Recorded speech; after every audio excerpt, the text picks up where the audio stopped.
The leisure aim of education یا education کا تفریحی ایم کیا ہے؟ Free and unoccupied time of an individual is generally known as leisure. اور تفریح سے معنی یہ ہے کہ ایک شخص کا فری اور ان آکوپائڈ ٹائم. اب وہ فری اور ان آکوپائڈ کس طرح سے ہوتا ہے؟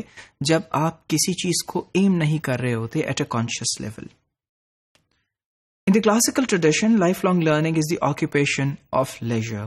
اور کلاسیکل ٹرمز میں لیجر یعنی تفریح کے معنی یہ ہیں کہ ایک لائف لانگ لرننگ جو ہے اس کا پروسیس ہو. Life long learning that is happening without going to an institution اور certain educational setting and which is continuous in nature. Unlike the common use of the word today, the ancient Greeks considered leisure as more than free time relaxation, entertainment اور recreation. اور جو ancient Greeks تھے ان کا یہ خیال تھا جو کہ آج کے مطابق تو درست نہیں ہے کہ لیجر جو ہے وہ صرف فری ٹائم اور ریلیکسیشن اور انٹرٹینمنٹ اور ریکریشن کے بیانڈ ایک چیز کا نام ہے. یعنی کچھ ایسا ہے جو کہ ان سب چیزوں سے کچھ ڈفرینٹ ہے. اور وہ ایسوسیٹ کرتے تھے لیجر کو with contemplation, music and types of life long learning embodied in their finest academies.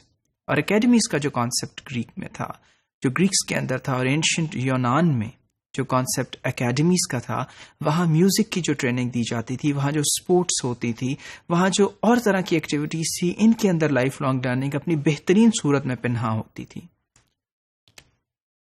اور پھر قدیم یونانیوں کا یہ بھی خیال تھا کہ the quality of a civilization is determined by the quality of its leisure and the quality of leisure is determined by the intellectual power of the individual.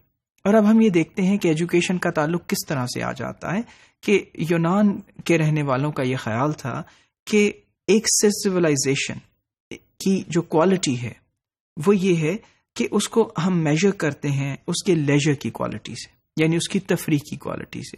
اور جو تفریح کی کوالٹی ہے وہ ڈٹرمن کرتی ہے اس جگہ کے لوگوں کی انٹلیکچوئل کوالٹی کے ساتھ, یا ان کی جو ذہنی صلاحیتیں ہیں ان کے مطابق.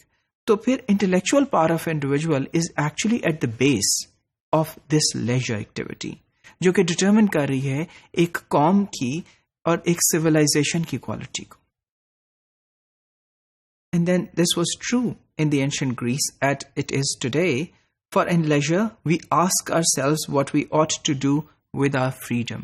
اور پھر تفریح میں چونکہ ہم بالکل آزاد ہوتے ہیں تو پھر یہ بات آج بھی درست ہے کہ ہم اپنی آزادی میں کیا کرنا چاہتے ہیں, یا جب ہم بالکل آزاد ہوں تو وہ کون سی ایکٹیویٹیز ہیں جن کو ہم کرنا چاہتے ہیں. اب یہ کانشیس لیول پہ بھی ہیں, سب کانشیس لیول پہ بھی ہیں, یعنی شعوری طور پہ بھی ہم یہ کرتے ہیں اور لاشعوری طور پہ بھی کرتے ہیں. تو پھر ایجوکیشن ایک بہت امپورٹنٹ کمپوننٹ ہے کیونکہ یہ سب کچھ ریلیٹڈ ہے ہماری انٹلیکچوئل پاورز کے ساتھ. And then during leisure we can perceive an activity for own sake and not for earning a living. اور جیسا کہ ہم نے پہلے بات کی کہ ہم ایم نہیں کر رہے زندگی کے مقاصد کو حاصل کرنے پہ, لیکن لیجر میں ہم بالکل فریڈم میں ہیں which is, اور جنرلی جب ہم ایم کر رہے ہوتے ہیں وہ چیزیں کچھ ڈل بھی ہوتی ہیں اور مونوٹنس بھی ہوتی ہیں, یعنی ان میں یکسانیت آ جاتی ہے اور ان کے جو رنگ ہیں وہ پھیکے پڑ جاتے ہیں. لیکن لیجر ایک ایسا عمل ہے, تفریح ایک ایسا عمل ہے جس میں ایجوکیشن ایٹ اٹس بیسٹ ہو سکتی ہے کیونکہ یہ بہت انٹرسٹنگ ہے. یہاں آپ وہ سب کچھ کرتے ہیں جو کہ آپ دل سے کرنا چاہ رہے ہوتے ہیں اور پوری آزادی کے ساتھ.